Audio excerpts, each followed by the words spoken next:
What's going on, everybody? Here we are, it's another week at the Home Theater Hobbyist, and this week we have a review of streaming media service Spectrum TV Choice. So let's get to it. As many of you are aware, I have been trying out many different streaming media services, including DirecTV Now, PlayStation Vue, Hulu, Sling TV, Fubo TV, and many others. You can check out those videos in the link above. But this week I decided to try out one from a cable provider called Spectrum TV Choice. Yes, a cable provider is actually doing their own streaming media service. So let's talk about how that actually went.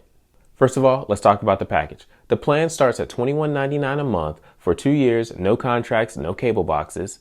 The package includes your local broadcast channels such as ABC, CBS, NBC, and Fox. You're allowed to choose 10 channels from 65 networks such as AMC, CNN, Disney, ESPN, HGTV, and etc. You can add premium channels such as HBO, Showtime, Stars for an additional $3 per month per channel. The app is available in the Amazon App Store, the Apple App Store, Google Play Store, Roku, Samsung Smart TV, and Xbox One. Now let's talk about my experience.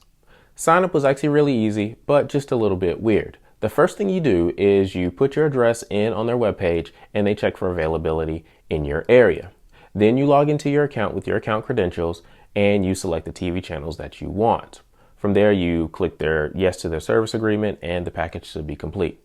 For me, this didn't happen exactly like that. I went through, I selected the channels I wanted, and the package did not complete. It told me I needed to call customer service. I did that. The customer service rep was fine. She was really nice. There was nothing wrong there. The weird part happened at the end. She told me I would have to wait up to 24 hours for the app to actually work in my home, which for me I thought was weird because whenever I've signed up for other packages, one of the things that happens is you sign up and then you download the app and it works right at that moment. You don't have to wait at any time or anything like that. So that was a little bit weird. Well, it was late at night. I tried it. It didn't work. And so I was like, well, I'll just try it tomorrow. And I tried it the next day. It worked fine. So overall, it was a good sign up process, but it was just a little bit weird that you have to wait up to 24 hours for the app to work in your home. So that's something to look out for. The streaming quality was actually pretty good with this service. I did experience a little bit of buffering, but nothing egregious. So it was on par with all the other streaming services that I've tried. The video quality was also very good. As long as I had a solid connection, the quality was at least 720p, if not 1080p at all times. The audio quality was good as well. I didn't have any issues with video and audio being out of sync or lip sync issues as it's known, so that was also pretty good. Now, one thing I will say is most things came down in 2 channels, so I didn't get a lot of multi-channel sound when watching anything, but the audio quality was pretty good.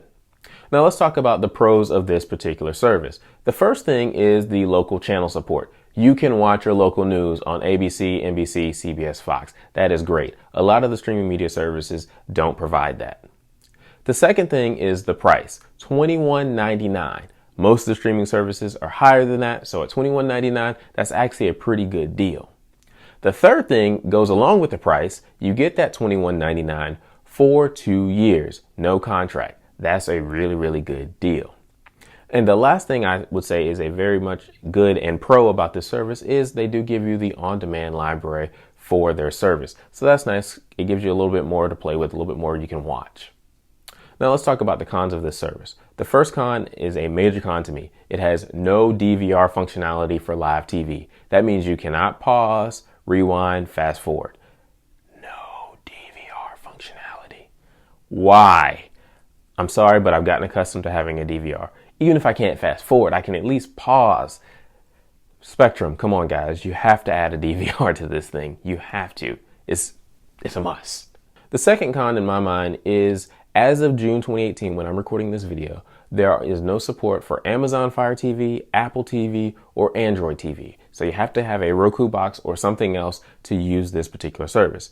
If you have a tablet, you can watch it on your tablet, something like that, but you can't actually watch it on these other services that we've all become accustomed to. That's a pretty major con in my opinion. The last con that I found, and this is more of a personal thing, is just some of the channels that you can actually pick from the package. They don't have enough sports channels, in my opinion. That's not really going to affect a whole lot of people. So as with all services, check the channels before you buy to make sure that they have the channels that you watch. Overall, this is a pretty good service. You get a chance to watch your local channels, watch your local news. The price is very good. The only big drawback is that lack of DVR functionality. If you don't have a DVR, you won't notice. But if you've had a DVR or if you're using a DVR now, you're going to notice. So watch out for that. Thank you guys for watching. Please like, subscribe, comment. Consider supporting us on Patreon at patreon.com/hometheaterhobby or using our Amazon affiliate link. Both are in the description below. We'll talk to you next time.